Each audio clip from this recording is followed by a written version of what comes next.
People in our country illegally can self-deport the easy way, or they can get deported the hard way, and that... Leave now. If you don't, we will find you, and we will deport you. You will never Entering this country illegally is a crime, and we're not going to forgive it.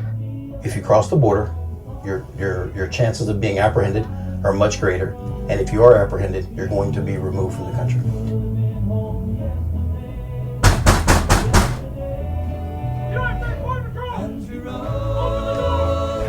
Take me home. Cheesecake. Apple pie. Chocolate chip cookies. Hello, everybody. It has been a very productive week here at the White House, so let's roll through it for the MAGA Minute.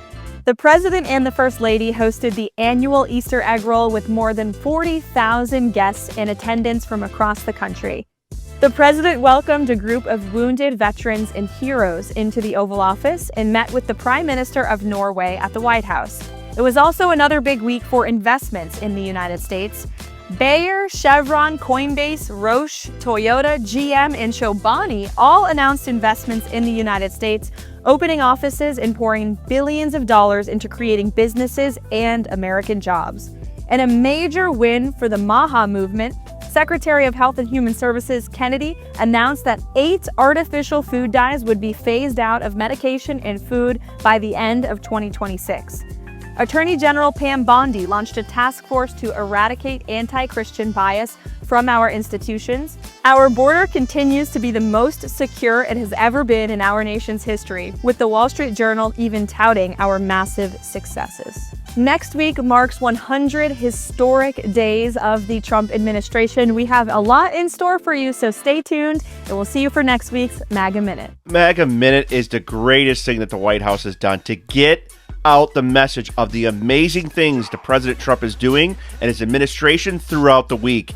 The food dyes, getting poisons out of our foods to make America great again, our healthy again movement. Amazing to see that in 2026, he's got a goal to get dyes and all that stuff out of our food officially. Welcome back to another episode of our Lives of TikTok series. If you're new to here, please head down, click the subscribe button and the notification bell. This is a day in the life of a millennial communist. I start my day by admiring my father's luxury artwork. It really keeps me connected to the working class proletariat. Next, I hang out by the pool chugging mimosas. There's surely nothing better than being a communist. I pass out drunk by the pool after 2 mimosas. You know us commies, we're pretty big lightweights after all. To cure my hangover, I get a soy latte, extra soy. Yippee! $9 for a soy latte, these dirty capitalist pigs. But the soy is pretty nummy. I guess I can support late-stage capitalism one last time. Next, I go around neighborhoods stealing American flags to fight fascism. I try ripping the flag since I'm allergic to patriotism, but my Beyond Meat muscles fail me. I started drinking at 6 a.m. We're here now. I don't know what time it is, but I'm rolling deep. If you voted for Trump, I'm here to remind you still that you're still dumb.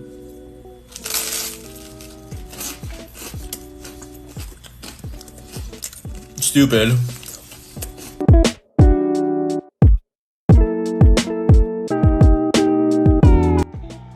Imagine waking up every day. You are a liberal. I know it's hard for you to wrap your mind around. You wake up every day as a liberal. You hear they're banning horrible dyes that we've been ingesting into our body. And you're mad about it. Imagine that. You know what people these are? These are the people that are telling you that you killed your grandmother while they are literally on the motorized chairs with masks and shields on, can't breathe, 400 pounds, saying they're the epitome of health. That's the people that are mad that they're banning dyes. Why don't you drink battery acid? I hear that that's really good for you. I hear it's amazing for you. Or, straight up acid. I hear that's good for you too. So, sorry, you had to hear me mukbang my egg, but people are into that too. Okay, have a good one. Amazing stuff that is happening in the Trump administration. It's time for some memes for you guys, and the ultimate troll is happening now, but you can still buy it at the Trump store. Trump 2028 hats. Should we make some Trump 28 hat Meme Wars editions as well? Let me know in the comments below. Wants to raise your taxes, that has been a parasite living off tax dollars most of his adult life. Bernie Sanders is the biggest hypocrite you will ever find in government, saying the same things over and over again. Just a true what's wrong with Washington, D.C. Trump orders Justice Department to investigate Democrats' top raising platform. Yeah, that's Act Blue, which is the Democrats' biggest platform that they're going to go after to see who they've been shoveling money to that's been causing damage to the country. People who bypass legal process in migrating to U.S. demand a legal process before being kicked out. How does that work? Right? You came in here legally, but you want a legal process of due process to get out of the country. Toxic masculinity, keeping snowflake states safe since 1776. So, do you want toxic masculinity eradicated in the United States? You decide. I think we're pretty good with that. Happy No One Is Above the Law Day. That's right, FAFO. You're a judge. You think you're above the law and you can harbor and get rid of, try to get ICE away from illegal immigrants? Well, you're going to find out, and Kash Patel had you find out. So Democrats wouldn't travel to North Carolina to help hurricane victims, but will go to El Salvador to help an illegal MS-13 gang member. Keep doing it. Keep doing it. We're going to win 2026. Your message is flat. We are for America. You are for everybody else. Plain and simple. I have a sign here. True Christians love everyone. Would you say you believe in this sign? Yes, but define love. Define love? It's a respect. You respect someone enough to not judge them, to not hate them for what they're doing, no matter what it is. Do you lie to people you love? Do I lie to people I love? Not often enough. And I don't lie about... Should we, in the ideal, when you love somebody, should you lie to them? Depends on the lie. So, let me give an example here. Say, do you have a sibling? Say you have a sibling and they have a dress on and it is just ugly, the ugliest thing you've ever seen. Are you going to tell them that dress is ugly, you need to change it, you horrible person? Yes. In fact, I'll do it in a way that is filled with love, but I love my sister so much that if she's going to leave the house and be made fun of, I won't let her do that, because that's what love is all about. You see, love is not... Are you going to make her feel ugly saying that? Well, no, in fact... How would you say it to make them not feel ugly? I would say, listen, I care a lot about you.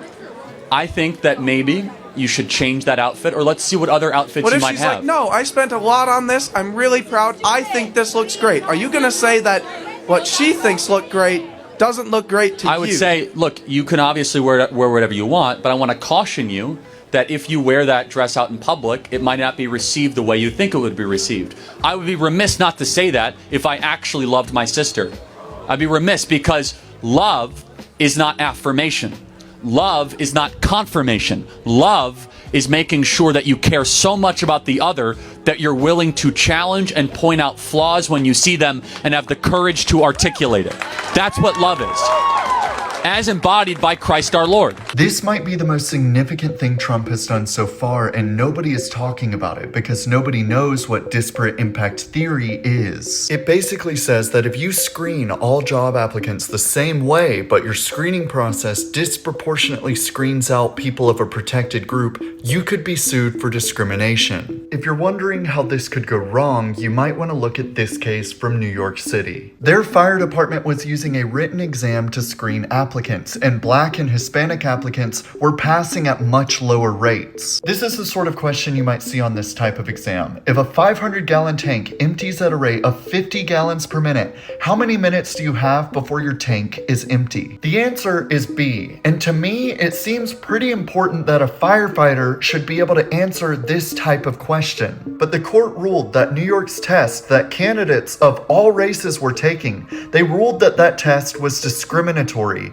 because Black and Hispanic applicants were passing at much lower rates. As a result, the city had to pay out around $128 million of taxpayer funds. Now, this doesn't change the law, it just changes how the federal government enforces the law. But this brings attention to the fact that the law itself probably needs to change. You ever notice that the second America stops being a doormat, the whole world starts crying, well, that's unfair? Let me make this real simple. Donald Trump did not start a trade war. They have been leeching off of the US economy while we all just sat back and smiled. We buy their cars, their shrimp, their cheap junk, and what do they buy from us? Oh yeah, nothing. We don't sell our food, we barely buy our food or our cars, and yet we bend over backwards to boost their economy. President Donald J. Trump, he just flipped the script. He's not attacking, he's correcting. He's making it fair. No more one-sided deal. No more selling out America for global clout. He wants us self-sustaining, and guess what? That means healthier food, stronger farms, better jobs,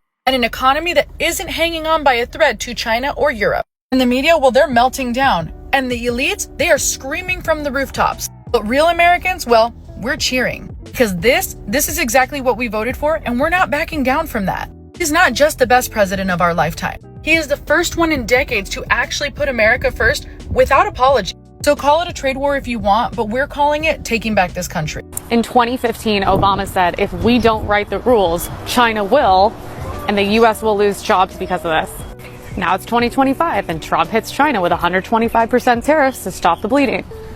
The media called Obama a strategic genius for what he said. It's the same message now, and they're like, Trump is dangerous. China's now raised their tariffs back on us and said there's no winners in a tariff war. I disagree. Right now, the U.S. is in negotiations with 75 countries, and they have 90 days to move forward on these negotiations, and we put them on what we will call a tariff cliff.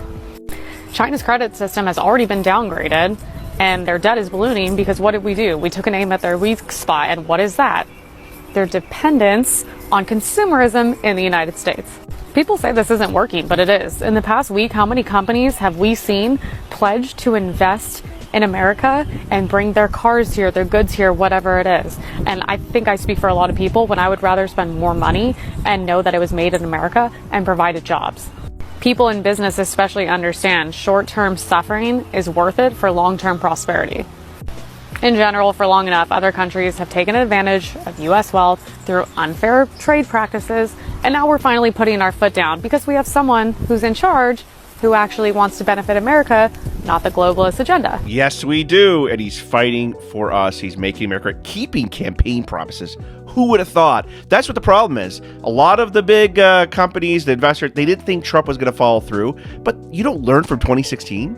Donald Trump wants to follow through on his promises, and he does a very good job of doing it. If you enjoyed today's video, smash that thumbs up button. And just like always, it is free to head on down and click that little subscribe button so you do not miss out on the next video that comes out, especially when we post on the weekends, so you guys get the Mega Minute and get all the updates of what took place in the Trump administration over the week. I really am happy for Make America Healthy Again movement.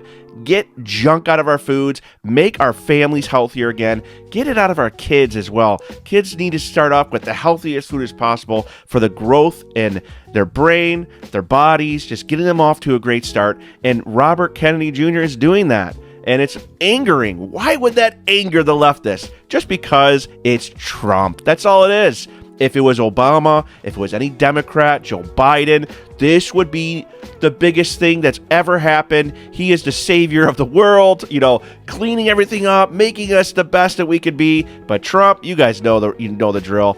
Terrible, right? The worst thing ever that could happen. And 400-pound people are talking to us about what health is all about. Appreciate all the support like always. There is a PayPal below and a super thanks. Thank you to those who have supported the channel. It is helping us grow, helping us reach more people, and we are growing, so we are a bigger voice. A voice for the Make America Great Again movement. You can trust that from the Meme Wars team, and we are going to be putting out content that amplifies that and gets us ready for 2026 and 2028. We are going to be pumping out videos that show you guys that you could post on social media. Take this video, flip it onto anything you want. You got my permission. Let's get the word out there. Let's spread it around. You guys are the voice as well. We're the community that's going to put Make America Great Again forward as well. Thank you guys like always. But just like that, today's video is over, and I will see you guys on the next one.